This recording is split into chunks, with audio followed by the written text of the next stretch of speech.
Chris, congratulations. You've now been appointed as first team coach moving forward. Firstly, how pleased are you? No, listen, it's been an unbelievable adventure so far. I really want to thank the owners and especially Les for having the faith to put me in this situation. The players have been really unbelievable in the way they've backed me and the way they've tried to perform to keep the club in the Premier League. But we know we've got to move forward now in executing a long-term plans to keep the club on a stable footing and get us back to the Premier League where we need to be. Over the last 14 games, what have you learned? No, I've learned that that football is a ruthless game, which I knew anyway. But the club itself, has a rich history, and the fans are unbelievable, as good as there are in the country. And what is your target now for next season? Are you already thinking about next season? Of course, there's still one game to go. Yeah, I mean, the club have been planning anyway all this time, and fortunately I've been involved in the plans. But it's now I'm confirmed that I'm going to be here next year. It makes it a stronger situation for me going forward as regards what players we're going to come in and style of play and setting up a culture at the club, a culture of excellence. That means that going forward that we do start producing some players of our own to be in the first team, and also just to give the fans what they deserve. And what is the target for next season? The target for next season, I think, is first of all to put the club on a stable footing. We do have some issues that we have to overcome.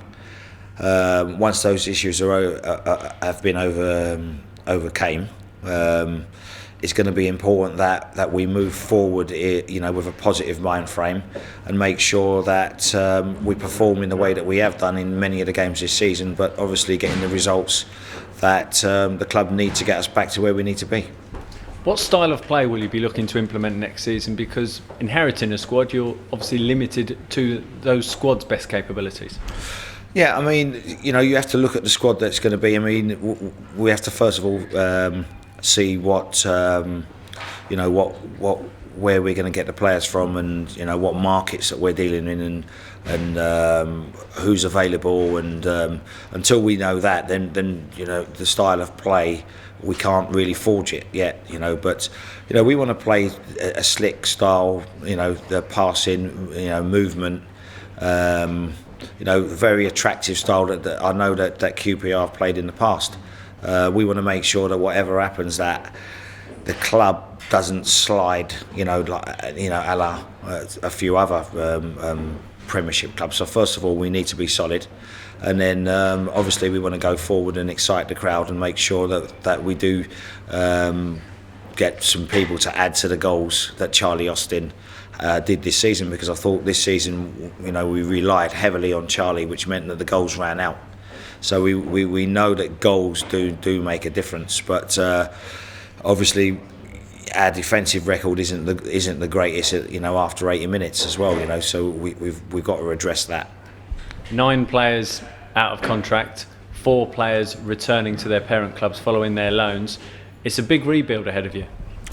It's a massive rebuild. I mean, we're probably going to be rebuilding the whole squad. Obviously there's going to be players that we want to keep, but that's out of my hands. I can't really say who's going to be kept and who's not going to be kept. But it's important that whoever comes in here wants to fight for the club and wants to make sure that they're out training every day and everybody's available every week. So it's going to be a massive rebuilding project, which is why we have to get it right, and why we have to first and foremost make sure that we're in tune with the long-term plan, and then based on that long-term plan, we'll decide how quickly we get back to the Premier League. Your issues with certain players have been well documented, and it's clear that it's a zero-tolerance approach from you. Are you quite keen and almost looking forward to implementing that from the off next season with your players that you bring in with Les's help? Well, I mean, we're in talks about making sure that the culture is set right, so that there's a culture of excellence, that players, whoever comes in, realise that they're very fortunate to be at a club like Queen's Park Rangers, and that they give their all and earn their contracts and earn the wages that they're being paid. So it's important that everybody around the club sings off the same hymn sheet, and that from the staff all the way through to the youngest player that's here, that everybody realises that we're trying to fight our way back to the top league. You've mentioned culture of excellence twice now. What exactly does that mean?